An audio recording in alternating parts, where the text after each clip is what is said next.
Bienvenidos al tercer capítulo de nuestro podcast, Stories of History.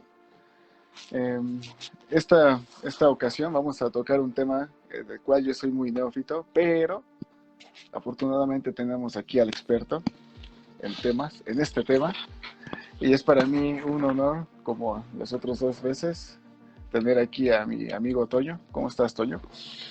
Va muy bien, bastante bien. Eh, de hecho, pues ya teníamos, ahora sí transmitimos en tiempo y forma, como, como nos habíamos propuesto cada 2 semanas, pues ahora estamos presentes en tiempo. Y bueno, ya hizo la presentación aquí mi querido amiguito. Y el tema que vamos a tocar el día de hoy es la vida personal de Israel, así que quédense con nosotros un rato más. Así es, vamos a hablar de mis amores, de mis fracasos. Muy ad hoc con el 14 de febrero. Quédense con nosotros. De hecho, quien atina cuántas exnovias ha tenido Israel, se gana un viaje todo pagado por él. Nadie va a atinar. No, ya en serio. No, ya en serio. Ahora sí, damos inicio al podcast. Esta ocasión decidimos tocar el tema de la cristiada. Que, si bien ha sido un tema un poco relegado de los estudios históricos, tal vez por la sombra de la revolución, tal vez por la sombra de los procesos revolucionarios, post-revolucionarios, me llega a la mente que esto es muy ad hoc en el momento, y no sé si estará de acuerdo conmigo Israel. De hecho, muchos de nosotros notamos que hace unos meses, en el 2020, tuvimos el surgir de una organización llamada Frena. Uh-huh. Bueno, pues, ¿por qué les menciono esto? Es muy ad hoc porque organizaciones como Frena, que surgió precisamente en esta coyuntura del panorama político mexicano, entró al panorama nacional precisamente como una organización abiertamente católica. Y que es importante de destacar porque mucha de la herencia de la cristiada está presente hoy día con organizaciones como Frena, o organizaciones como secretas entre comillas, como el Yunque. Ajá. Que es una organización secreta, otra vez entre comillas, todo el mundo sabe que existe el Yunque, pero que finalmente son ese rescoldo que quedó sin resolver de la cristiada de los años 20, que hoy nos trastocan la vida. De hecho, no sé si recuerdes tú que en algún momento este hombre, digamos el líder de Frena, amenazó con que tenía hombres con bombas para poder atacar San Lázaro. No, ya no recuerdo eso. Sí, lo declaró en algún momento que tenía hombres con bombas atadas a la cintura, todo listo para un atentado contra San Lázaro. Y es precisamente esa cuestión la que me tiene un poco intrigado, porque ese es el modus operandi de la cristiada de los años 20. Esos atentados contra las cámaras de senadores, los ayuntamientos, que finalmente, y tenían un tinte religioso, como hoy. Si uno se pone a reflexionar, el asunto no deja de dar vueltas en el país, porque es un asunto que nunca se acabó, nunca se llegó a un buen término. Y para esto quiero comenzar con los antecedentes de este proceso. Ahora, si bien muchos marcamos el término de la Revolución Mexicana por los años 20, lo cierto es que, pues si bien lo que termina o lo que de alguna forma comienza a afianzarse en los años 20 es la institucionalización de la Revolución Mexicana con el PNR. Sí.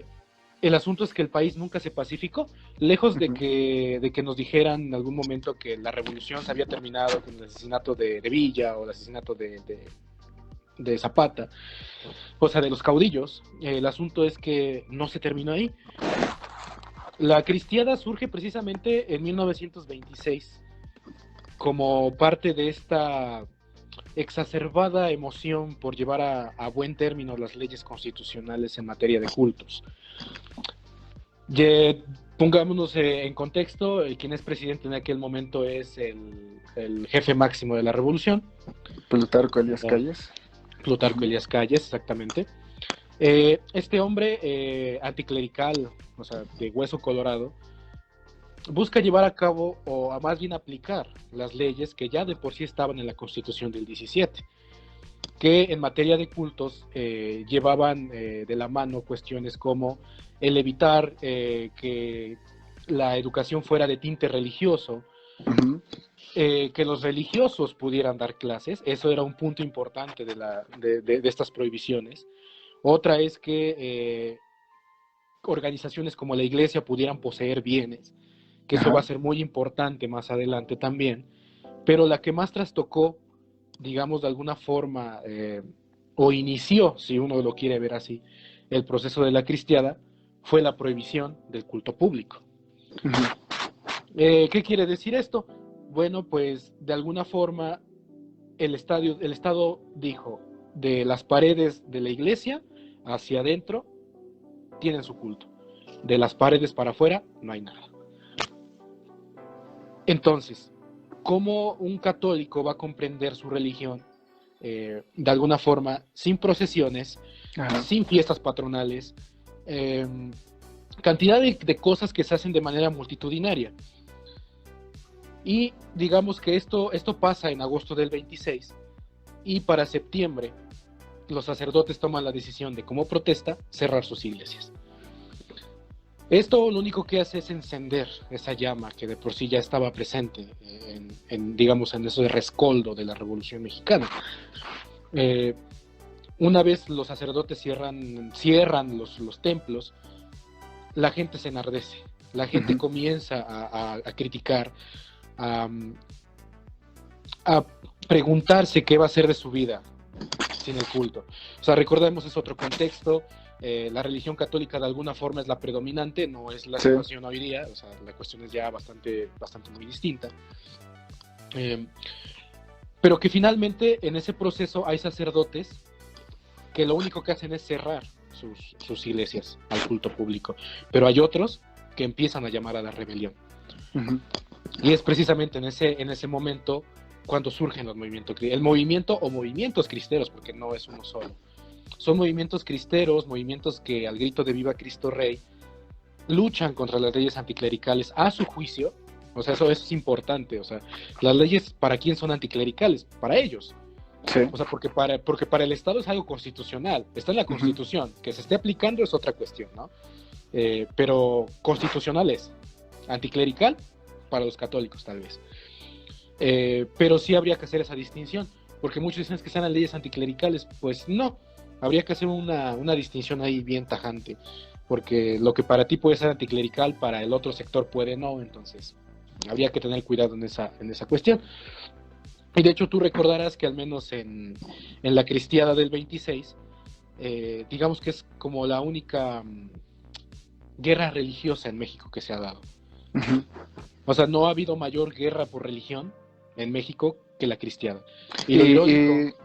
Perdón, y fue un movimiento más como, digamos, local, me refiero a que solamente pasó en México, o fue un movimiento que también se dio en otros lugares. Según yo, creo que sí fue algo como exclusivo de México, ¿no? O sea, no es como, no podríamos decir como una cristiada, yo que sé, en Brasil o Argentina. Pues no, de hecho, la cuestión religiosa pega de distinto modo en Latinoamérica que en México. O sea, mientras, por ejemplo, aquí en México tenemos la encíclica papal Acerba Animi, que es como esta... Amén. Sí, lo siento. Perdón por los términos en latín, pero, o sea, así viene en el Vaticano, ¿no?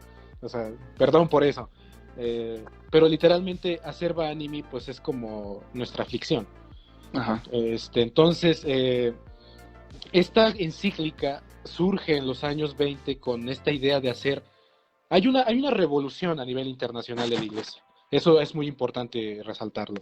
Sí. En los años 20, 30 hay una revolución social de la Iglesia en la cual busca acercarse a las masas, acercarse a los sectores más desprotegidos. Y es mediante encíclicas como Acerba Animi que de alguna forma la Iglesia tiene ese acercamiento con esos sectores y va a terminar como por trastocar la conciencia de los católicos en México. Es como un antecedente de de la teología de la liberación, o sea, todavía no podemos hablar de una teología de la liberación, o ya es la teología de la liberación. No, es como un antecedente, precisamente, Ajá. sí tienes muchísima razón, es como un antecedente de la teología de la liberación. Pero en este momento lo que se busca es como incursionar en esos sectores populares. ¿Para qué? Para tener el apoyo popular de estas personas para la iglesia, en un momento en que la iglesia está siendo atacada. Recordemos que en los años 20, en el 29 y a mitad de la década de los 30, está por estallar una guerra en Europa. Entonces, de alguna forma, la iglesia católica se está viendo amenazada. Y entonces, digamos que una forma de sosegar ese pleito, esa disminución de poder de la iglesia, es llegar a esos sectores. Y cuando llega a esos sectores, esa encíclica se reparte, o sea, no únicamente es para México, se reparte por toda Latinoamérica, pero digamos que el impacto en Latinoamérica es distinto. O sea, mientras aquí recordemos que el contexto es que se acaba de salir de la Revolución Mexicana. Digamos, como dicen ahí, el horno no está para bollos. En Latinoamérica el proceso se está viviendo como un acercamiento de la iglesia hacia estos sectores, no necesariamente como algo violento. En México se entiende así porque hay muchos sacerdotes que apoyan la rebelión. De hecho, Jan Meyer, que es como el gurú. El gurú de la cristiana en México, menciona precisamente que existen los sacerdotes que se mantuvieron al margen, que participaron de manera, digamos, como muy por debajo del agua, y quienes abiertamente tomaron las armas. Y fueron precisamente quienes estos sacerdotes, quienes de alguna forma tomaron las armas abiertamente, que el conflicto va a escalar a niveles que nadie esperaba. O sea, cuando esto inicia en el 26, todo el mundo lo ve como como un levantamiento simple. Unos católicos que reclaman la apertura de sus templos, y pues ya, ¿no? O sea, ahí termina el asunto. Pero el asunto aquí es que hay una batalla de fondo. La batalla de fondo de la cristiada es el enfrentamiento de dos proyectos de nación.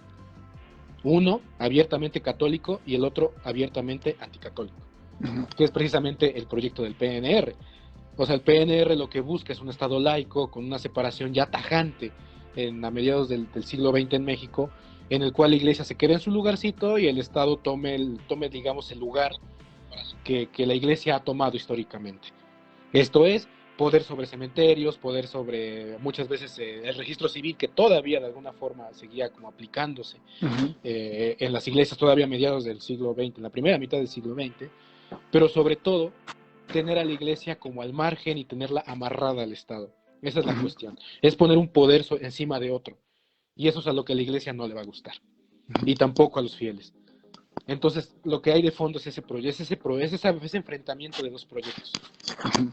Y es precisamente cuando este enfrentamiento escala ya en enfrentamientos armados, que el país, al menos en el occidente, porque eso es importante mencionarlo otra vez, no es que en todo el país haya vivido la cristiada, o sea, eso es también una leyenda urbana.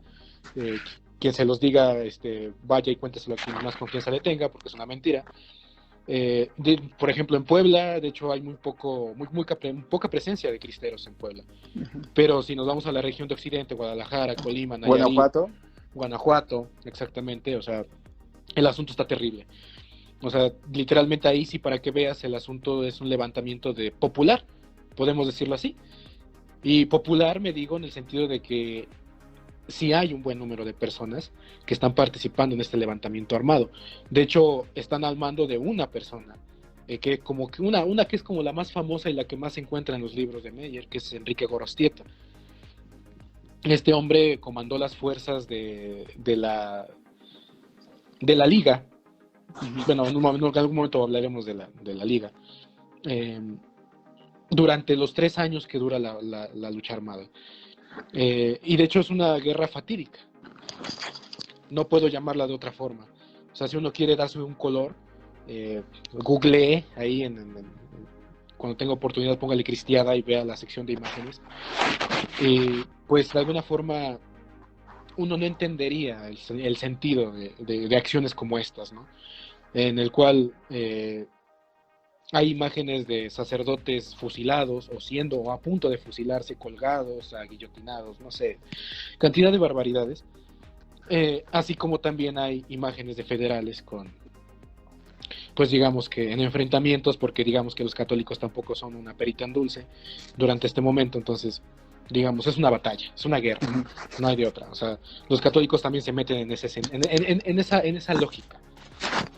Y que de hecho hay algo bien interesante, o sea, tú me podrías hablar un poco, por ejemplo, del martirio. O sea, ¿qué es el martirio?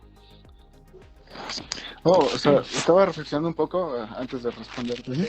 Que creo que, por ejemplo, a partir de la Constitución de 1857, cuando se dan como todavía estas primeras intentos de separar la Iglesia con el Estado, pues sí se logró, ¿no? Pero creo que con Porfirio Díaz hubo como una, ¿cómo podría decirlo? Como un nuevo acuerdo, como que la Iglesia Católica de nuevo vino a ocupar la escena a la llegada de Porfirio Díaz, bueno, más o menos como al final del Porfiriato, creo yo. Y precisamente esta ruptura se vino a dar justamente cuando se da la Constitución de 1917.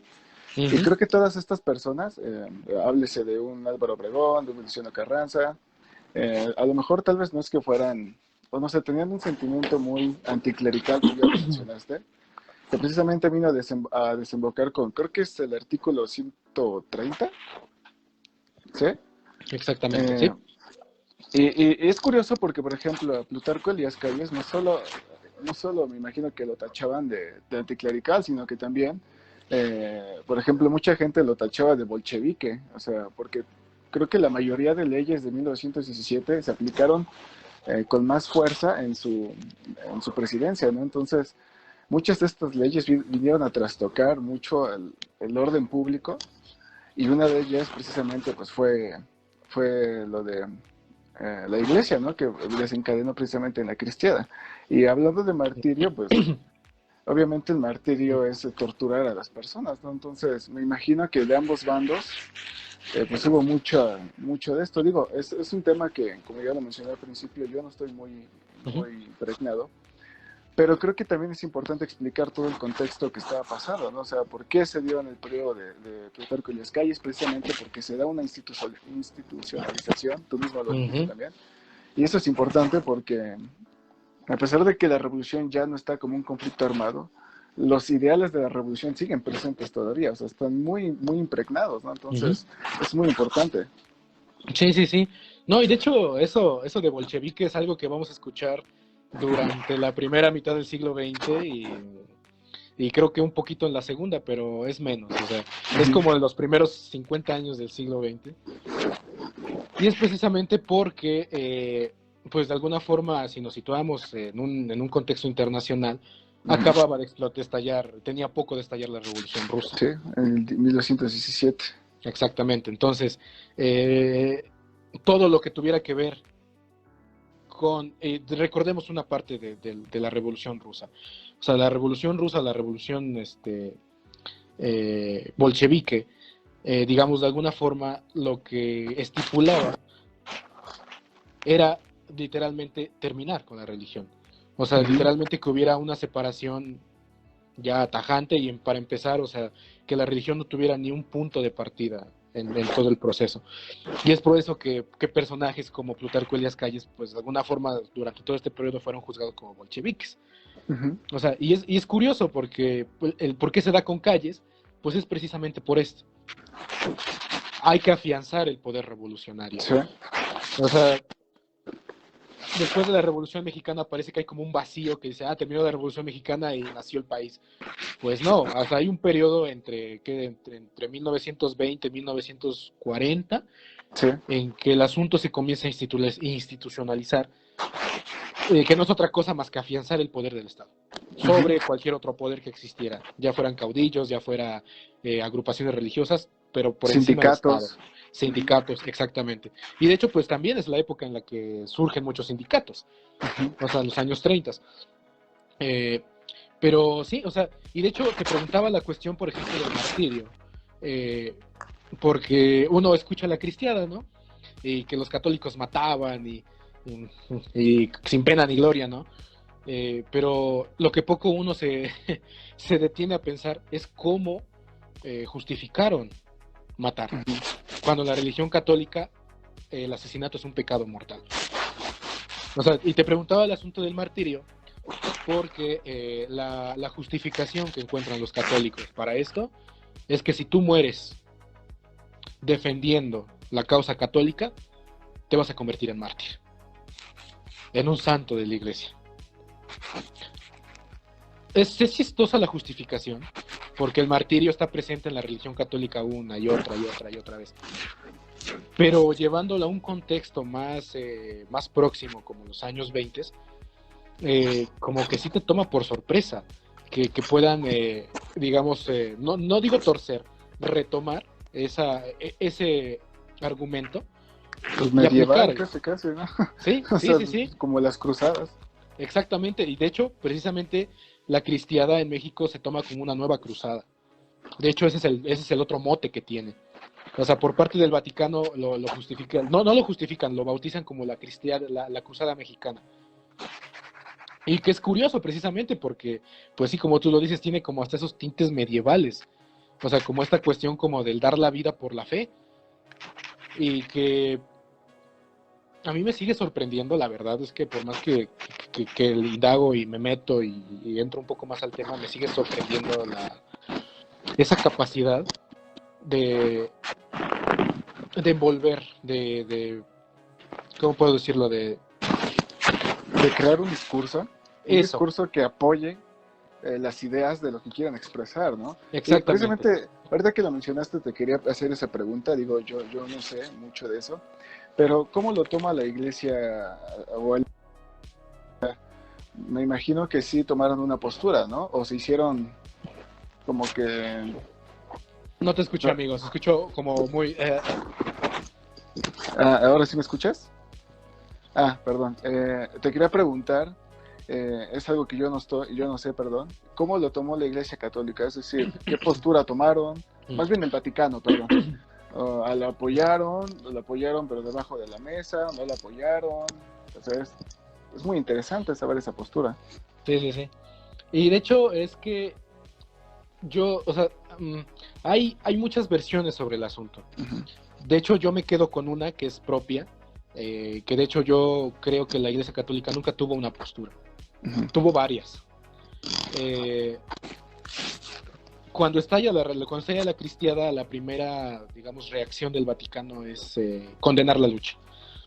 O sea, es como una evolución en su pensamiento sobre el acontecimiento. En un principio, es decir, condenan el movimiento. Dicen que no es posible que se vayan a la lucha armada. Uh-huh. Sabiendo, o sea, lejos de las condiciones, no es válido. Pero conforme el asunto va avanzando,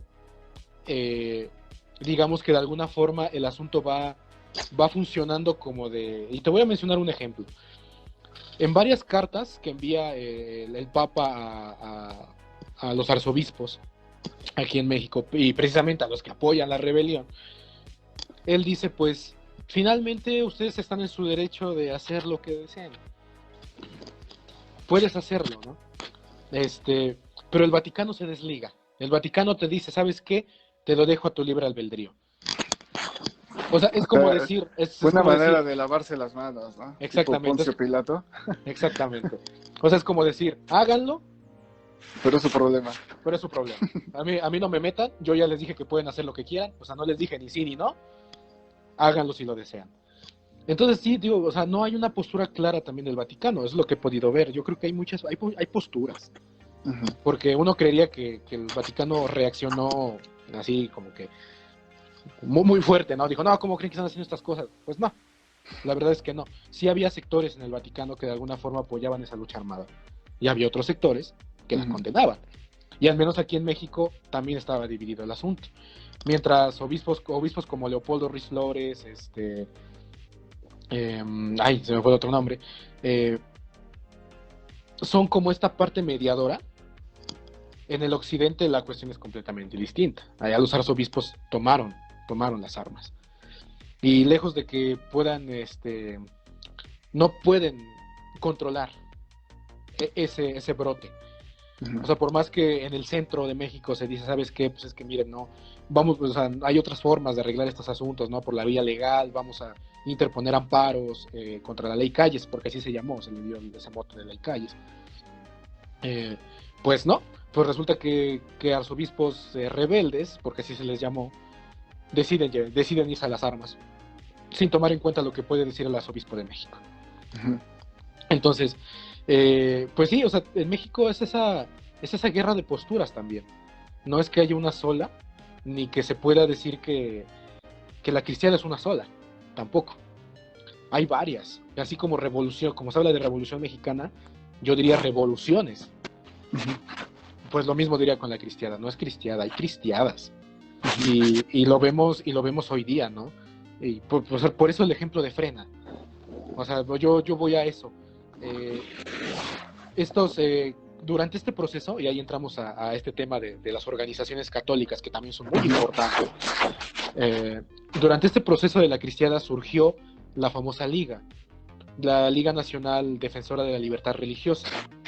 Híjole, se ve que es de señoras copetudas. Sí, sí, no, es como la matriz de lo demás. De ahí se desprendieron otras organizaciones como Caballeros de Colón, como la Orden Juana de Arco, como la Liga Nacional de Jóvenes Católicos, cantidad de cosas, ¿no? Chale. Pero todas estaban encaminadas a una formación y a una, no quiero decir militarización, porque no es cierto, pero sí como una concientización para la defensa de la fe. Tal vez no con las armas, pero sí con las ideas. Y la Liga Nacional Defensora de la Libertad Religiosa, que ya sé es muy largo el nombre, después solamente se van a quedar como la Liga Nacional Defensora de la Libertad, así ya le van a quitar los religiosos. Pero el nombre completo es ese, la Liga Nacional Defensora de la Libertad Religiosa. Van a ser muy importantes porque si uno se pone a investigar hasta el día de hoy, estas organizaciones siguen en pie. ¿Sigue? Sí. O sea, todavía las organizaciones como Caballeros de Colón, que es como una organización para hombres, adultos, católicos, así, pero de hueso colorado, de esos que no dejan la Biblia, tienen hasta un sitio de internet.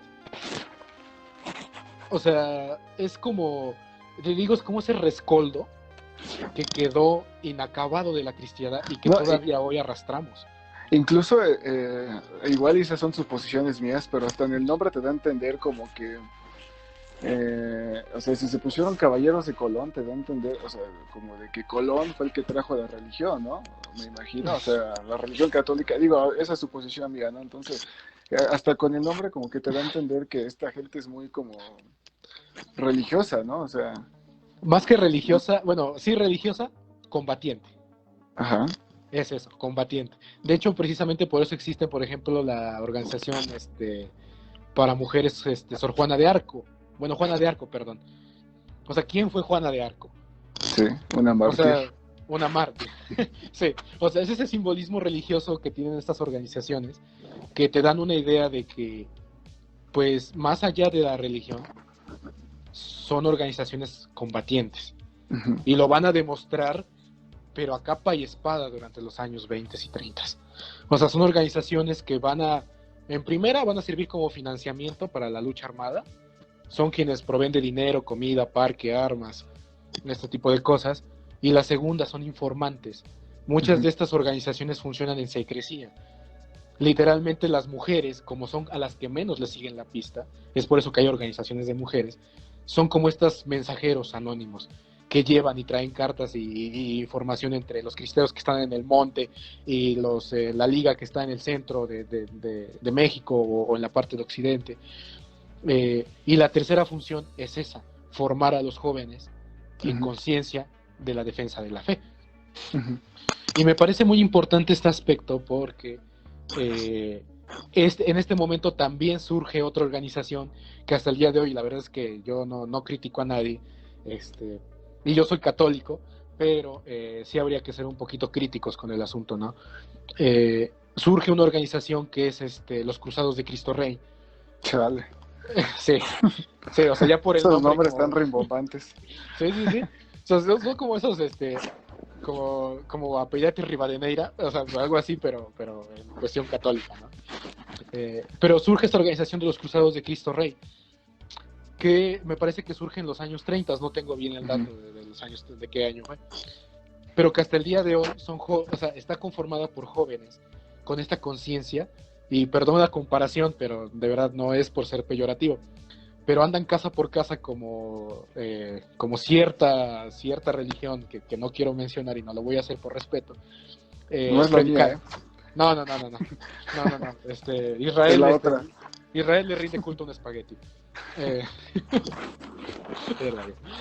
No, pero literalmente van como de casa en casa predicando el evangelio. Como una cruzada. Una cruzada por esas almas perdidas, esos incrédulos, esos no creyentes, que hay que traer hacia la religión. Y hoy esas organizaciones son las que nutren a Frena. Entonces me parece importante retomar este aspecto, porque sí vale la pena que uno investigue un poco sobre la liga y sobre todas las demás ramificaciones que son, perdón la expresión, son un chingo, que en el momento no puedo decir. No, mano. Son de amargos, pues. Entonces, en este momento ni siquiera podría decir todas. Pero las que se me vienen a la mente precisamente son los Caballeros de Colón, las Brigadas Juana de Arco, y estos Cruzados de Cristo Rey. Y que te digo que finalmente es ¿cómo decirlo? Esta esencia de la cristiada que nunca se superó. Aunque de alguna forma sí se toma como que el fin de la cristiada. Perdón, y una cosa también muy importante. El asunto toma un vuelco más fuerte cuando los sacerdotes, los obispos, arzobispos que apoyan la lucha armada, son obligados a irse al exilio. A Estados Unidos, otros a Europa. Depende de cómo esté su cuestión económica y de cómo el Vaticano los quiera, ¿no? O sea, o te manda a Estados Unidos o te manda por Europa. Pero lo hace precisamente porque son criminales. Ya en este momento, ya más allá de esta... Y esa es precisamente una de las reformas de la ley Calles, que las leyes en materia de culto ahora son carácter del fuero civil. Es decir, ahora los delitos de religión podían juzgarse en un juzgado civil. Entonces, eso ya como que trastocó la organización de la iglesia. Sí, porque el Estado ya tenía autoridad, ¿no? O sea, el Estado ya podía intervenir directamente, ya podía justificar todo lo que me estás mencionando, ¿no? Exactamente. El destierro, todas estas cosas, juicios. Exactamente. Cuando eso de alguna forma le incumbía únicamente a los religiosos. Y de hecho, cuando viene la nacionalización de los bienes, o sea, que no es otra cosa que... Y suena chistoso porque uno como que escucha nacionalización de los bienes e inmediatamente te lleva a la reforma de Juárez. Pues tiene un tinte de eso. La nacionalización de los bienes es cuando todos los bienes que son, en ese momento son propiedad de la iglesia, y como las asociaciones ya no pueden poseer, el Estado se las quita, se las apropia. Y es por eso que hoy, por ejemplo, un ejemplo claro, ¿no? Muchos hemos pasado por el centro histórico y hemos visto la casa del arzobispado. No sé si marques cuál sea la casa del arzobispado. No. Donde está Telecom Telégrafos, Correos de México, donde está el SAT. La Casa de la Cultura. Exacto, esa. Bueno, pues ese era el arzobispado. Cierto, y con la nacionalización de los bienes, ese arzobispado, que era precisamente donde vivía el arzobispo de Puebla, es nacionalizado y se convierte en oficinas federales. Y es por eso que hasta el día de hoy son oficinas federales. La cuestión de los templos, no sé si tú has visto por mera curiosidad, pero algunos templos todavía dicen, tienen una placa, este monumento es propiedad federal. ¿Nunca lo has visto? Hay algunos que todavía lo conservan. Me viene a la mente, por ejemplo, el templo de Analco, que hay una escuela ahí adentro de la iglesia. No sé si a lo mejor eso tenga que ver con lo que estás mencionando, ¿no? Ajá. Sí. Está el templo y está la escuela juntito, ¿no? Que me imagino que antes eso debió haber sido oficinas de ahí del templo, algo así, ¿no? Sí. Y es precisamente por este proceso de nacionalización. Y que también lo que poca gente sabe es que también nacionaliza escuelas. Ya no se permite la educación religiosa, o sea, va a ser educación oficial o nada. Así de sencillo, o sea, ya incluso el catecismo es como ya una transgresión a las leyes revolucionarias. Entonces también hay una nacionalización de las escuelas, específicamente las católicas. Entonces, son estos procesos que son parte de la cristiada, no únicamente del, digamos, de este proceso anticlerical. Es un proceso más amplio, o sea, es algo más allá de la cristiada. Hay cosas que no se toman en cuenta, únicamente se ve como la lucha armada, bueno, así como que estaban loquitos, ¿no? Entonces, pero hay distintas cuestiones de las cuales se levantaron en armas. Y de hecho, pues después con el exilio de estos sacerdotes que pues, son obligados, porque pues, de hecho no se puede llamar de otra forma, son obligados a irse al exilio, y se considera que esa es como que la paz. Ya en el 29, junio del 29, se va a llevar a cabo una plática de paz. ¿Una conciliación? Algo así, una conciliación, si lo quieres ver así. Pero lo que pasa con esta conciliación es que nadie la aceptó. O sea, el asunto seguía encendido en el occidente, mientras aquí los personajes como... ahí te lo mencioné, se me fue el nombre. El arzobispo que también es algo del Vaticano, se me fue el nombre ahorita, Leopoldo Ruiz y Flores, junto con ¿quién sigue después de Calles? Se me fue su nombre. Emilio Portes Gil. Emilio Portes Gil, exactamente, Emilio Portes Gil. Y un enviado norteamericano que sirve como intermediario de estas pláticas. Que sí. Me parece que es el cónsul aquí en México, me parece. Ahorita te digo quién es. Sí, se me fue su nombre. Y lo peor es que a veces los tienes aquí tan presentes, pero... Sí. Espérame. Bueno, tú sigue. Bueno, sí. Espérame. Pequeño paréntesis para todos los que Sí. apenas entraron. Estamos hablando de la cristiada. Aquí Toño es especialista en la cristiada, entonces estamos hablando de la cristiada para todos los que acaban de entrar. Ahora sí, continúa, perdón. Bueno, se dan estas pláticas como para llegar a una paz, para ya detener digamos, este proceso tan sangriento, ¿no? ¿Es Dwight Morrow? Dwight Morrow, exactamente, este hombre, Dwight Morrow. Y él sirve como intermediario, pero digamos que estas pláticas nunca tuvieron un sentido.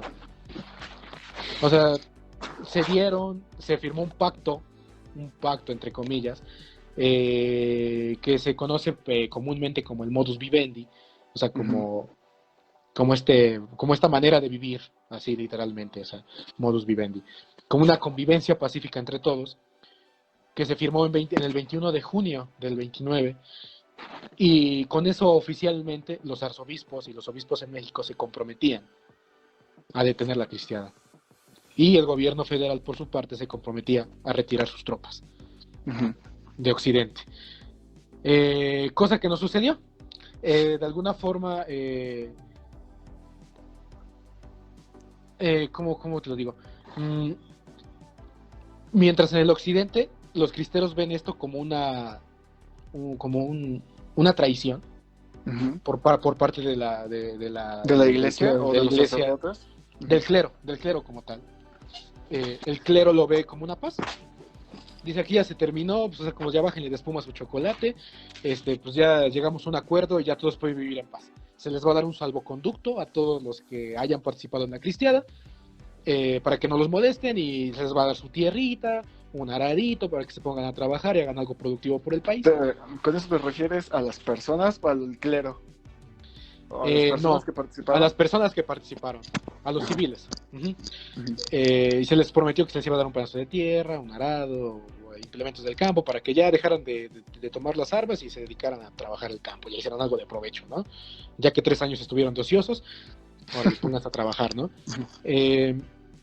Y pues resulta que no, o sea, el modus vivendi no sirvió para nada. De hecho, aunque es tomada como el término de la cristiada, de hecho oficialmente es el término de la cristiada, no sirvió, porque los levantamientos siguieron después del 29.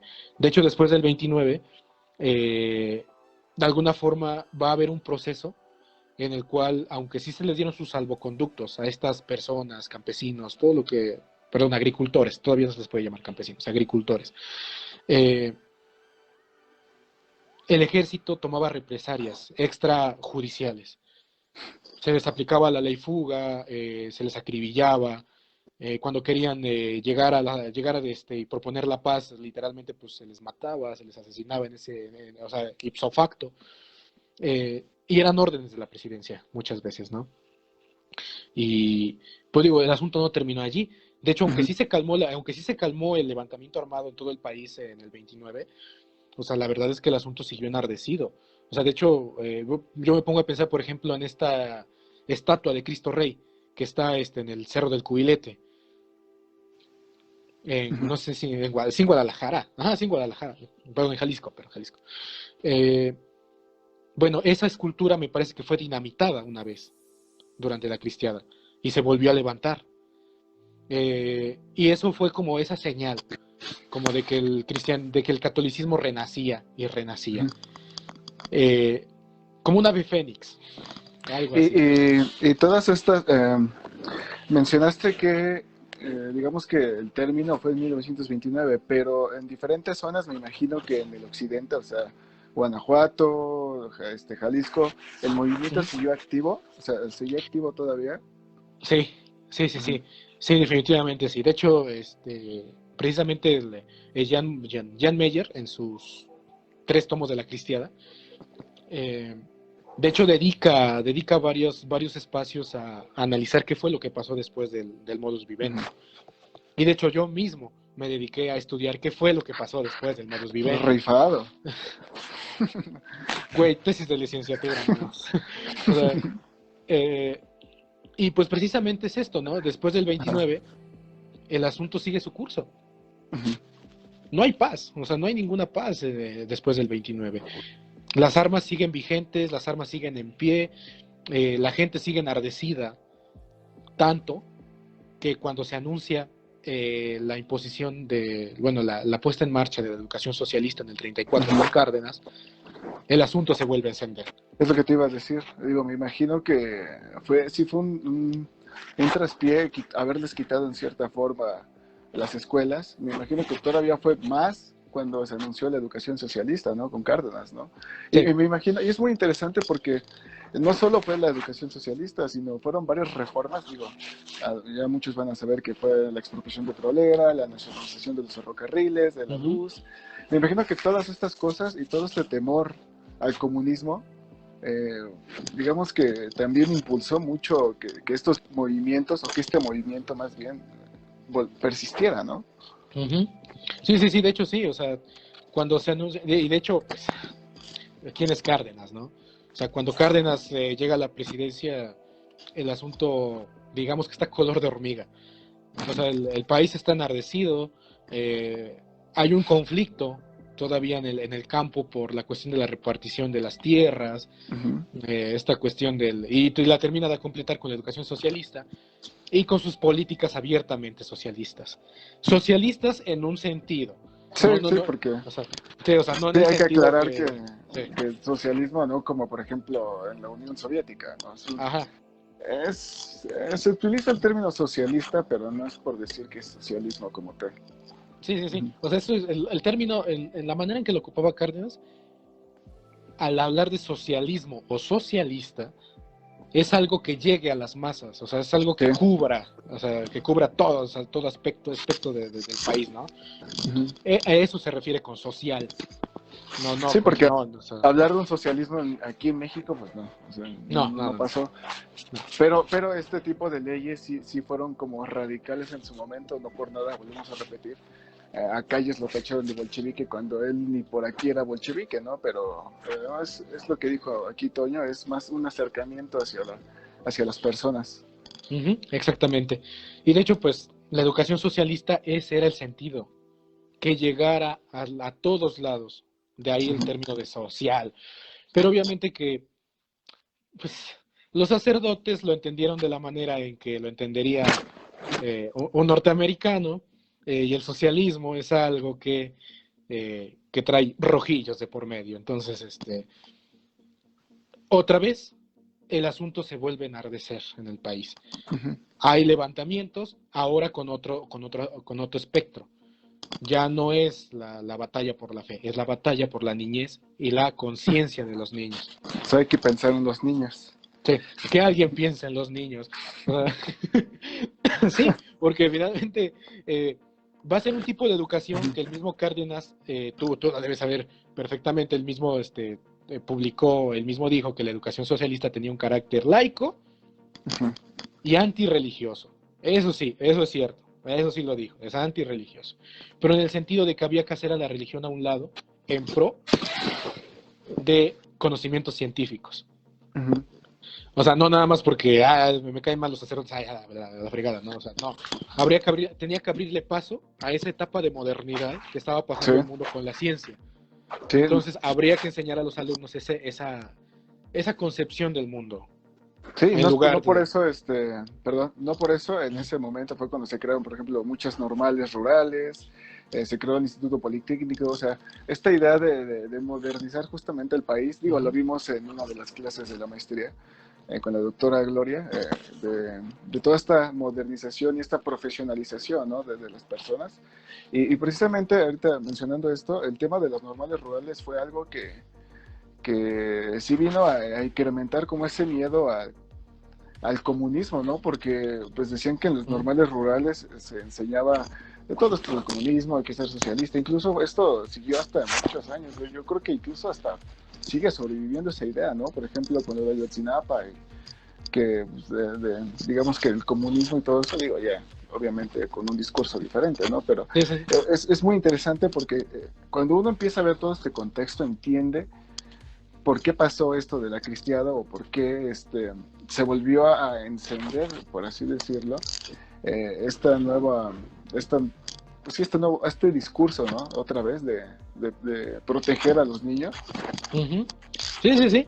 Y te digo que de hecho, o sea, en un sentido estricto, Ujú, es importante eh, entender de dónde vienen todas estas ujú, ideas, porque no son ideas nuevas. O sea, una vez más, o sea, como lo hemos visto en los otros dos episodios, las ideas no son nuevas, las ideas se arrastran muchas veces. Entonces esas ideas, esas concepciones del mundo, es algo que traemos como un lastre. Y al menos en la cuestión religiosa en México es un lastre muy grande. ujú. No quiero parecer intolerante ni algo ni peyorativo, pero es algo que se arrastra. Sí, se ha arrastrado desde, pues, para ser exactos no podría decirlo, pero para efectos del podcast, pues es algo que se arrastra desde el término de la Revolución Mexicana, porque es un asunto que nunca se discutió, aunque sí ya planteaba la Constitución del 17 una separación tajante Iglesia-Estado, se acabó, cada quien a sus pleitos, no se aplicó como tal en el momento. Ujú, Entonces eso como que de alguna forma fue un asunto como que nunca se discutió y desencadenó la cristiada. ujú. Cuando se quieran aplicar las leyes, hay costumbres, hay una forma de vida que está siendo trastocada por la Constitución. Sí, Entonces, entender de dónde vienen esas ideas hoy nos hace entender. Y no, la verdad, no, otra vez, no quiero, si alguien forma parte de estos grupos que menciono, no crea que es por ser peyorativo, pero es importante saber de dónde se desencadenan. ujú, De hecho el mismo, organizaciones como los Provida, pues muchas veces son nutridos de organizaciones católicas. ujú. Eh, Precisamente, de hecho, a mí me ha tocado ver alguna que otra marcha pro vida y en algunos aparecen presencias los caballeros de Colón, eh, no sé, me ha tocado ver incluso hay por ahí una que otra banderola de las brigadas Juana de Arco. Eh, sí, o sea, realmente que la cabeza te lleva y dices, bueno, no manches, esto tiene como 70 años. Y, O sea, y todas estas organizaciones, por ejemplo, eh, no sé, yo tampoco sé en qué año se habrán fundado, ¿no? Pero antes bueno, antes de la cristiada, estas organizaciones tenían cierta actividad política o cierta actividad en el sentido de que tenían presencia. Me imagino que una vez que la cristiada en cierta forma llega a su fin, permanecen ocultas y me imagino que permanecieron ocultas durante prácticamente 70 años, ¿no? O no sé, hasta que el PAN llegó, o no sé, no podría decir cuándo. Pero, ¿qué es lo que hace que en la actualidad este tipo de organizaciones sigan existiendo o sigan, no sé, o tú podrías decir que en la actualidad ya empiezan a tener de nuevo una presencia en cierta forma en la actividad pública del país?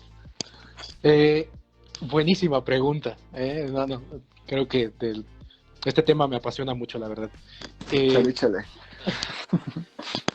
Mira, yo creo, sinceramente, y después de la cristiada, después del 29, Ujú, o sea, la liga ya no tenía razón de ser.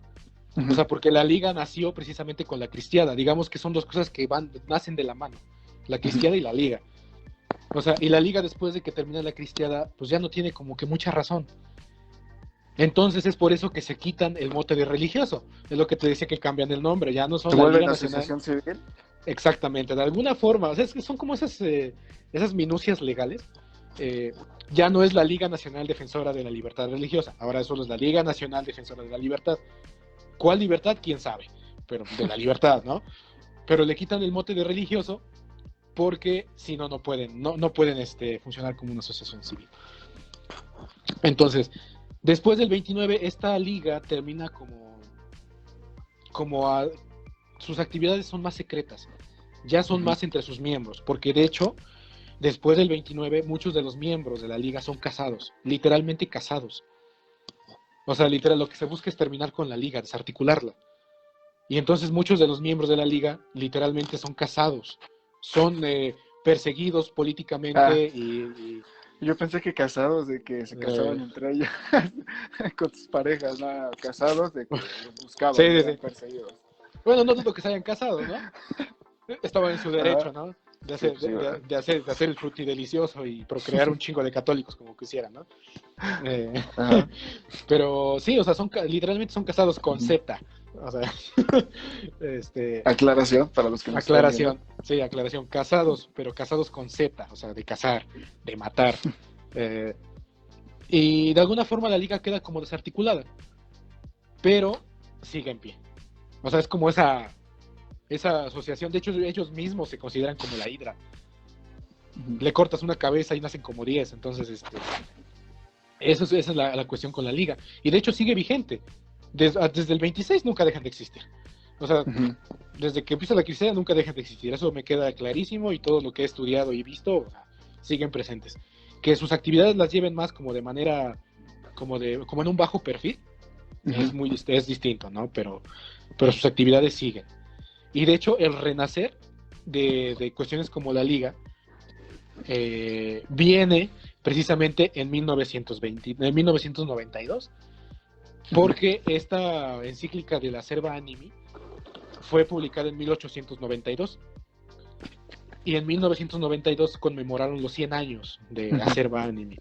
Entonces hubo como un renacer. De hecho, por ahí tengo un libro que es precisamente la conmemoración de la liga por los 100 años de la Acerba Anime. Ujú. Y que ellos mismos dicen o sea, así descaradamente, muestran todas sus actividades desde el término de la cristiada hasta los años 90. Y tú dices, no manches, o sea, pues no pudieron desarticularla, es la verdad. Y con este renacer de estas agrupaciones, tiene que ver también con esta apertura política que se le dio a los católicos. No sé Ujú. si tú lo recuerdes, pero en el sexenio de Salinas, hasta el gobierno de Salinas de Gortari no había habido relaciones con el Vaticano. Así es. Y era precisamente por ese rompimiento que hubo en los años 30 Ujú. de relaciones con el Vaticano. Y en los 90 es cuando hay otra vez ese acercamiento por parte del Vaticano hacia México. Y otra vez se vuelven a entablar relaciones. Ujú. Que eso es como un nuevo impulso para estas organizaciones, como de, no manches, ya tenemos como que ya tenemos el apoyo del Vaticano, ¿no? Ahora sí podemos como que salir, ya hacer nuestras actividades como se nos plazca. No, y algo perdón por interrumpir, algo interesante es que al ser asociaciones civiles reciben en cierta forma ingresos federales, ¿no? O sea, digamos que esto podría también ayudarles a impulsarse, ¿no? Que si son asociaciones civiles, pues reciben dinero prácticamente. Sí, sí, sí. No, y de hecho, de hecho hay algo bien curioso. Uh-huh. No sé si tú estés enterado de que existe la Asociación Nacional de Padres de Familia en México. Sí. Bueno, hay algo curioso con esa asociación.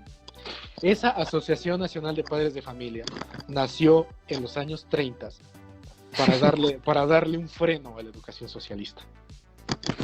Y y es que la educación socialista pues proponía que te tenían que dar educación sexual. Uh-huh.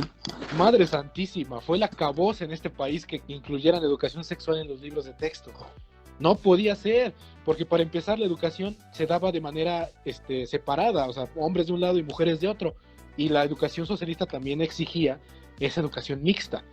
Sí. Y que de tener a dos niños en educación mixta, hombres con mujeres, y luego ¿Y educación sexual?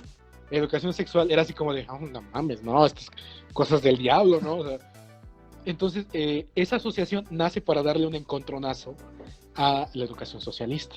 Uh-huh.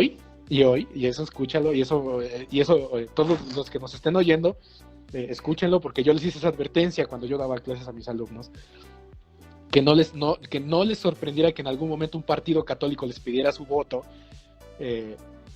y resulta que hay un partido católico te pide el voto. Partido Social de Integración es un partido abiertamente católico. Uh-huh. Y la Asociación Nacional de Padres de Familia hoy sigue presente, pujando en los libros de texto por detener la educación sexual. Estamos en pleno 2021 y la Asociación Nacional de Padres de Familia sigue interesada en que sus hijos no aprendan educación sexual en la educación básica. ¿Y tú podrías decir que este tipo de organizaciones está conformada realmente por, pues yo qué sé, por gente católica ultraderecha? O también pueden ser de otras religiones, no sé, digo, no, para no hablar solamente de ellos, ¿no? Pero, sí. Pero me parece muy interesante, eso es un tema muy interesante, ¿no? ¿Cómo es que en pleno siglo XXI, en el año 2021, pues este tipo de organizaciones todavía pugnen por algo así, ¿no? Cuando pues ya es algo común, ¿no? Sí. No, y a mí me parece de lo más chistoso, me parece de lo más cómico, porque no sé si tú te acuerdas la reforma del 2013 a los libros de texto con Peña Nieto. Esta Asociación Nacional de Padres de Familia estuvo presente en la organización de los temarios.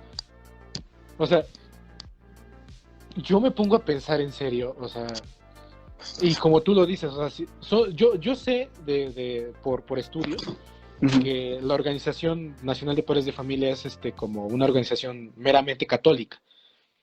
No dudo que haya presencia de otras religiones, eso sí no lo dudo, pero en esencia son generalmente católicos, interesados en que su hijo no aprenda sobre métodos anticonceptivos, sobre educación sexual, de que lleguen virgen al matrimonio. Digo, son valores muy, muy respetables. O sea, yo respeto las posturas, pero en un contexto en el cual la educación sexual ya es algo como, deja tú, ¿no? O sea, a lo mejor te provoca rubor o te ruboriza, es algo necesario. Uh-huh. Incluso tienen página de Facebook, ahorita lo estoy buscando. Sí. O sea, pues es lo que te digo. Sí. Pues está al revés, pero... Sí. O sea, es lo que te digo. Twitter, o sea, también. Sí, o sea, no te miento. Esas organizaciones tienen presencia en México todavía. O sea, estamos en 2021 y tú busca la Liga Nacional Defensora de la Libertad o busca Caballeros de Colón o busca lo que tú quieras y tienen página en internet. A ver. Digo, porque yo me he metido y por mero morbo, así como de, a ver, no manches, ¿dónde están sus sitios de internet? Y resulta que sí tienen sitios de internet. Sí, es verdad. Donde... ¿Sí? Exactamente. ¿Sí? Entonces, estas puro asociaciones... puro white chican. Y no quiero decir que también son un poco clasistas, pero son un poco clasistas también esas organizaciones. Eso sí me queda bastante claro. Pero sí, o sea, te digo, esas asociaciones es importante que uno entienda de dónde vienen, porque hoy nutren nuevos movimientos que están surgiendo en el país. Como Frena, con los movimientos pro vida, Se me ocurre ahorita, por ejemplo, los grupos que le llevan la contraria a las feministas en este país, ¿no? Que muchos se nutren de estas bases y que muchos de ellos son descendientes de cristeros. O sea, Ujú, eso es cierto, o sea, ujú. eso sí nadie me lo va a refutar. Muchos de ellos son descendientes de cristeros y de alguna forma tienen como que esta idea de la defensa de la fe todavía presente, como en su idiosincrasia, ¿no? Ujú. Y de hecho, si tú buscas, de hecho yo me he metido a muchos grupos en Facebook, eh, Ya eres en parte donde, de ellos, no te hagas. no manches, en donde todavía pugna, no, ¿qué pasó? Todavía no le hago eso. Ya es de los Eh, caballeros de Colón. me pongo mi capa y porto espada, porto un puñal.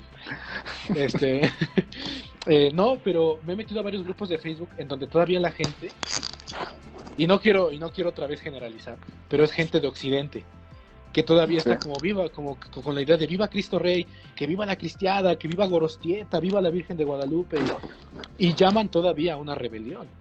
Sí, pues, Eso me... pues, pues, sí, pues no es casualidad que en la actualidad los estados con más presencia católica son Guanajuato, Jalisco y parte de Michoacán, ¿no? O sea, en la actualidad, digo, por algo siempre se hacen los memes de que la señora copetuda espantada es de Guanajuato, ¿no? Entonces, o sea, Sí, sí, sí.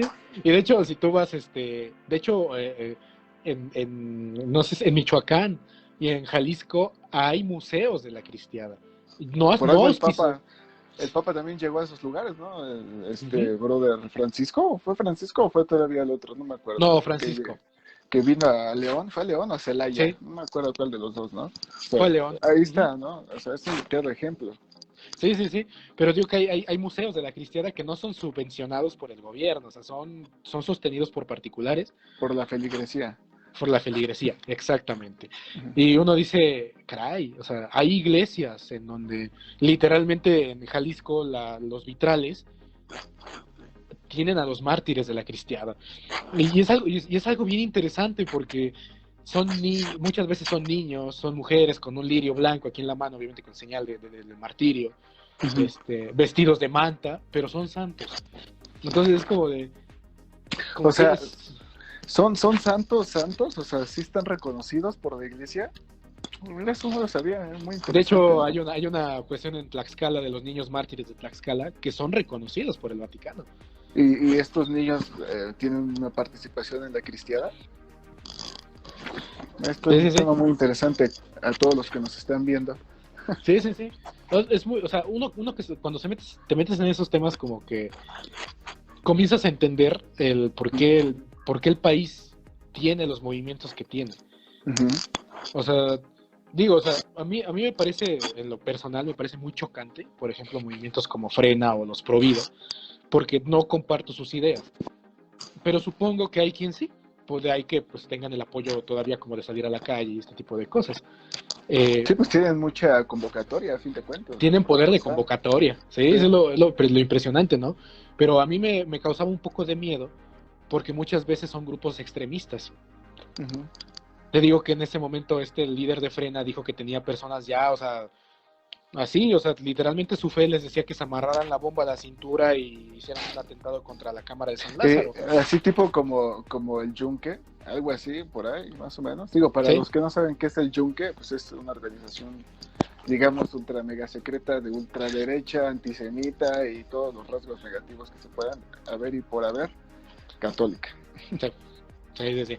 O sea, otra vez, una organización secreta, entre comillas, porque todo el mundo sabemos que existe el Yunque, eh, pero que sí, y finalmente estos grupos es precisamente el Yunque, ¿no? O sea, cómo estos grupos sí tienen participación política. Sí. Y de alguna forma han pugnado, o sea, si tú investigas y quien lo esté viendo investiga un poco sobre el Yunque, han pugnado desde su creación por un Estado conservador, un Estado católico, y han estado luchando por eso por décadas. Y me parece de verdad una Dios nos cuestión, libre. sí, ahora sí que aunque pugnan por un Estado católico, Dios nos libre de eso, ¿no?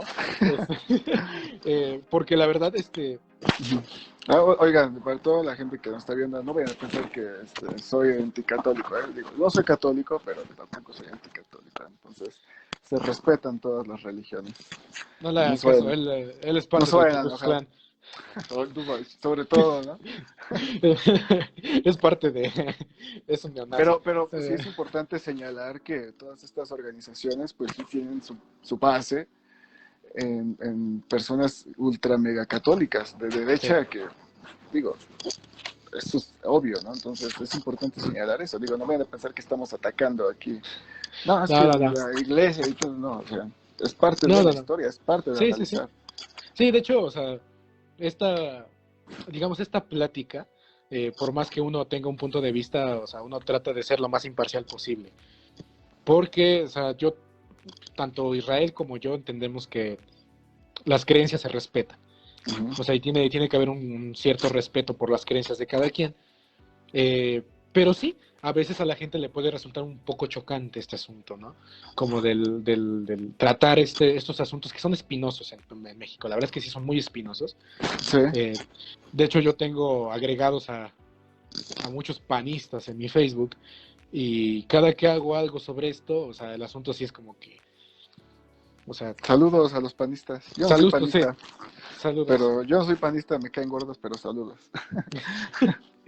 Saludos a los panistas. Me caen muy bien, mucho, muy bien. Me hacen reír mucho, la verdad. A mí no. Eh, me Bueno, gustan sus sí, también me memes. hacen reír. Me gustan sus memes. Eh, pero sí, o sea, te digo, o sea, finalmente el asunto de la cristiada no está acabado en México. O sea, la verdad es que nunca se llegó a un acuerdo. Aunque sí existe el modus vivendi y todo lo que tú quieras, nunca se llegó a una paz. De hecho, yo la calificaría, o sea, esa paz que se alcanzó en el 29 con una paz ficticia. O sea, fue Uh-huh. así como una paz como de dientes para afuera, como de O sea, cachetito, ¿no? Así como de tú no haces nada, yo no hago nada. Ajá. Y así nos las llevamos, ¿no? Sí, O sea, exactamente, pero en el mientras momento tú no que hagas nada, uno, sí, ajá. pero en el momento en que uno alce la mano, tire la primera piedra, el asunto se puede volver a encender. Esa es la verdad. O O sea, y sea, ya lo todavía, vimos. ¿crees que todavía pueda haber un resurgimiento cristero? Eso suena muy radical, ¿no? Sí, Pero, suena muy radical y suena como muy, como si quisiéramos ver el futuro, ¿no? Pero ajá. las condiciones del país, la verdad es que a veces sí me dan a pensar, o sea, que el asunto cristero sigue presente. O sea, y Uh-huh. sí, o sea, sí, y sigue enardeciendo. O sea, te digo, o sea, no por nada las asociaciones religiosas que nacieron durante ese proceso siguen en pie, siguen en acción, siguen sus actividades, no por nada hay grupos en Facebook, no por nada tienen sus páginas en internet. Su radio, Eh, Radio María. exacto, Radio María, ¿no? O sea, a mí me sorprende, ¿no? O sea, ¿tú cuándo vas a poder abrir una pinche estación de radio, ¿no? O sea, Ya no la necesito con el internet. o sea, pero ponte a pensarlo, ¿no? ¿Quién No, sí, sostiene sí, sí. quién Sí. sostiene Radio María, ¿no? O sea, digo, la cuestión de Y las está las telecomunicaciones, 24 horas, ¿no? Creo, o sea, creo que las 24 horas está, digo, solo una vez en mi vida o dos la he puesto y, o sea, tú dices, wow, ¿no? sí, sí, sí. O sea, y lo Sí, chistoso es saber quién sostiene Radio María. ajá. Porque la cuestión de las telecomunicaciones en México tampoco es como comprarte un pan. O sea, siendo Sí, sinceros, el sí, sí. asunto sí lleva un desembolso económico bastante marcado. Ujú. Y pues son esos grupos de católicos que siguen en pie. Y que siguen teniendo de alguna forma esta idiosincrasia de llegar hasta donde se pueda llegar. O sea, porque no por nada Radio María, sino pues mejor hasta un periódico y pues espárcelo, ¿no? No, es radio. Que es precisamente con esta idea como de expandir las ideas, ¿no? Después van a Y crear su canal de YouTube y nos van a echar competencia. no, de hecho hay un canal en cable. Ah, sí, es lo que te iba a preguntar, pero no sabía si Hay un o sea, no canal. estaba seguro. Si No, sí también existe había un canal uno, en cable. Sí, existe un lo canal voy a en poner cable. al rato. No, no manches. No manches. O sea, Pasan los pero Simpson. sí, ¿no? Pasa un padre de familia ahí, güey. No, pero sí es muy interesante, o sea, cuando no se pueden reflexionar estas cosas, como tú mismo lo mencionaste, todas estas, hasta cierta forma, esta idea cristera sigue permeando, ¿no? O sea, sigue presente y volvemos casi al principio. Este tipo de asociaciones como Frena son un ejemplo de eso, ¿no? De que este sentimiento sigue y digamos que no se ha superado, ¿no? O sea, todavía se pugna por crear ese Estado católico, ¿no? Tipo, pues, colonial prácticamente, ¿no? Entonces, No, virreinal. y de hecho todavía existe el proyecto. O sea, el asunto de todavía un Estado católico, o sea, todavía es una cuestión que consideran como viable en pleno siglo XXI. Y, y eso, la verdad, a mí me aterra. O sea, me Ahora aterra. imagínate, si tú eres católico, a los que no somos católicos ya nos cargó el payaso, entonces. Sí, no, y aparte de eso, ¿no? La intolerancia religiosa que eso Ujú. conlleva. O sea, porque siendo sinceros, o sea, esas organizaciones nacieron porque, pues, no manches, o sea, la religión católica es la primordial, es la que se instauró en México y no hay cabida para protestantes. No, y es la que conserva los valores y tradiciones, ¿no? Que es algo que casi siempre han defendido, ¿no? O sea, respetar las tradiciones de México, esas tradiciones que siempre han estado, ¿no? Entonces, casi siempre cuando uno habla de tradición, siempre lo relacionas mucho con el catolicismo, ¿no? Ujú. Y con lo español, yo qué sé, con muchas cosas, ¿no? Entonces, ahí está Sí, sí, presente sí. todavía.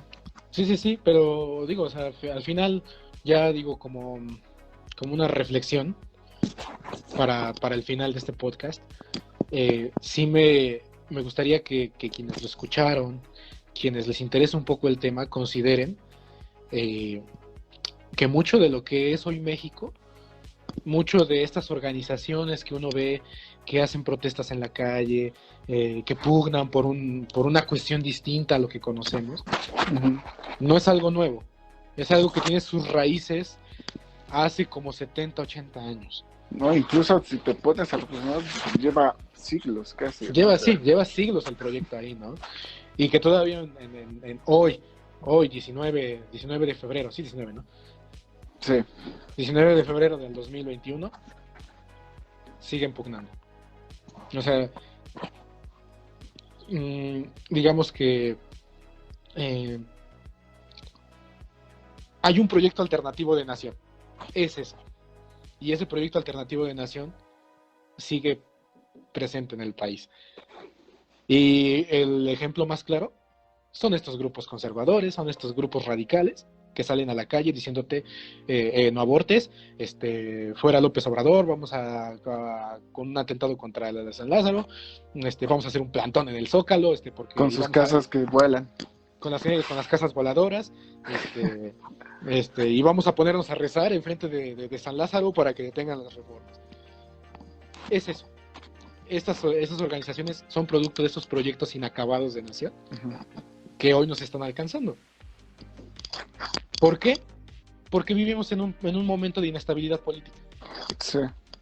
Y entonces, en un momento de inestabilidad política, se buscan alternativas.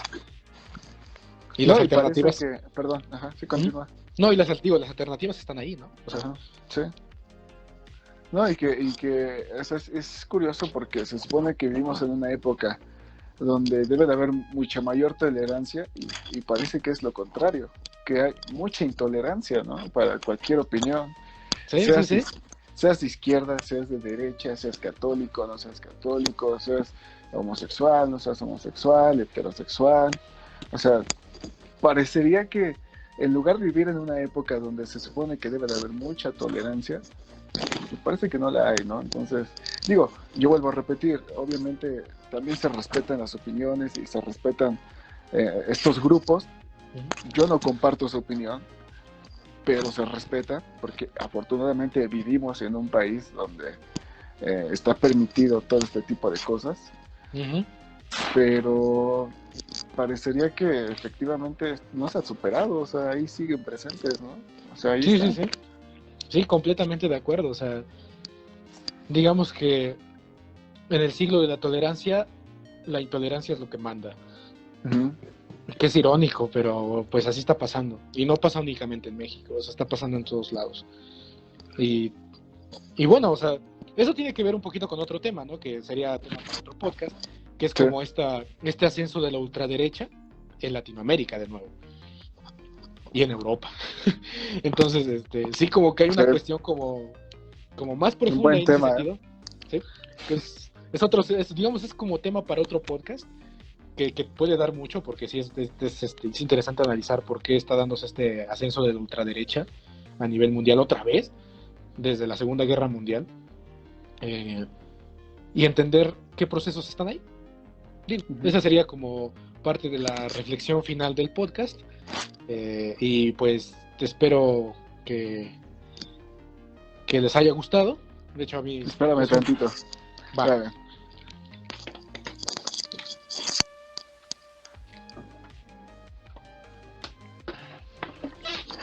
Es que les quería presumir que aquí mi amigo es tan especialista que estoy afortunado de tener uno de su tesis. Esta es la tesis de aquí. La pueden consultar. No sé si está en los servidores de la web, digo, si les interesa este tema de la cristiada. Pues aquí está la tesis de él. Yo soy afortunado porque, como soy su mejor amigo, me la dio. Entonces, por ejemplo, rápidamente te voy a hacer promoción. El tema es Constitución, Fe y Modus Vivendi, una historia de las relaciones entre Iglesia y Estado en Puebla, 1929-1940. Entonces, pues ahí está. Él también mencionó a Jean Meyer, es el máximo especialista en temas de la cristiada. Entonces, pues todos los que quieran aprender pueden contactar aquí a mi amigo Toño, que les dé unas clasecillas, o pueden consultar sus trabajos. No sé si están en la web, pero bueno, en la biblioteca se supone que deberían estar. Se pueden consultar. Las tesis son públicas, entonces, sí. Pues ahí está la reflexión final, ¿no? Me parece muy interesante. Creo que este fue un podcast muy, muy, muy, revelador, saber que este tipo de asociaciones todavía existen y que ahí está presentes, ¿no? O sea, y sí, yo creo que ese es un tema para otro episodio, el ascenso justamente de el renacer. No andábamos, pues, estábamos de parranda, o cómo va ese dicho, andábamos, estaban escondidos prácticamente, ¿no? O sea, no estábamos muertos, andábamos de parranda. Ahí está, perdón, ahí está. Entonces, espero que les haya gustado. Sí vi ahí varios comentarios, les quiero agradecer su participación. Vuelvo a repetir, ustedes, los que nos ven, pueden participar, pueden poner sus comentarios, pueden poner sus opiniones también, son respetables, pueden criticarnos incluso, para eso está, pero también espero que hayan aprendido un poco, esa es la finalidad, y que se hayan divertido y se hayan asustado y hayan deseado que no exista este Estado católico, ¿verdad? Nada, es broma, sí. No es broma. Sí. Pero... Estado laico. Laico. Pero bueno, espero que se hayan divertido. ¿Algunas palabras finales, Toño, antes de que nos despidamos? Pues no mucho que a quienes nos hayan escuchado, pues les agradezco. Tratamos de hacer esto lo más ameno posible. Es una plática entre dos amigos otra vez. Y tratamos de transmitir un poco de lo que nos dio la universidad pública en la carrera de historia. Somos ustedes. Historiadores, aunque no lo crean. Sí, aunque no lo crean, cursamos una maestría. Entonces, pues no, pues agradecer que puedan y quieran escucharnos. Digo, es importante saber estas cosas, este tipo de situaciones, para entender nuestro México actual. Sí, eso lo voy a repetir, lo vamos a repetir. Yo creo que en cada podcast es muy importante, porque así comprendemos mucho de lo que pasa en nuestra actualidad y de lo que pasa con nuestro propio contexto. Entonces, pues nada, simplemente pues ya decir que aquí termina nuestro podcast, y los estaremos viendo la próxima semana, dentro de 15 días. El siguiente tema es, como todos, siempre sorpresa. Nunca lo ponemos con antelación. La neta es que no sabemos todavía. Sí, no. La verdad es que en el transcurso de estos 15 días lo planeamos. También no somos como muy buenos youtuberos ni podcasteros. Entonces, el tema lo sabrán ya en el momento. Siempre algo muy interesante les espera. Y de hecho yo estoy pensando que el próximo podcast Vamos a hablar sobre la vida personal de Israel ahora sí. Y pueden hacer sus comentarios y sus preguntas, mándenlas ahí. Háganlos en el video y las vamos a resolver ese día. Pequeño anuncio parroquial, ya tenemos un canal de YouTube para aquellos que no lo sepan. Ahí se resuben estos en vivo. Los pueden encontrar como, a ver, déjenme, porque luego me preguntan, es que no sabemos escribirlo. Bueno, a ver, para que no se vea. Pues se va a ver volteado. A ver, espérenme tantito. No seas grosero, amigo. ¿Cómo que volteado? Más atrás, más atrás, más atrás, más atrás, más atrás. Ahí está. Stories of History. Así nos pueden encontrar. Y pues ahí se resuben los videos. Igual sería un gran favor que nos apoyaran compartiendo este video, dándole like, vuelvo a repetir, con sus sugerencias, sus comentarios. Y pues creo que eso sería todo. Sí, creo que sería todo. Y nos despedimos haciéndoles otra vez la aclaración de que la historia no es aburrida. Muchas veces los aburridos somos los historiadores. Así es. Entonces, síganos y ayúdenos a monetizar esto. Para que seamos ricos, por favor. No quiero trabajar. No quiero trabajar, quiero sentarme en esta silla y quiero hacer ser unos youtubero. Unos videos bien suculentos. Después va a haber videos de Fortnite. Entonces, después vamos a hacer gameplays. Bueno, gracias por vernos.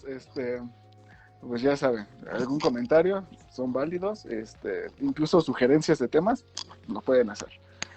Pues eso sería todo, Toño. Entonces nos vemos. Gracias por vernos. Nos vemos en el siguiente episodio. Hasta luego, compañeros y compañeras. Chido. Y entusiastas de la historia. Chido, amor y paz. Cuídense mucho. Hasta luego. Sí, cuídense.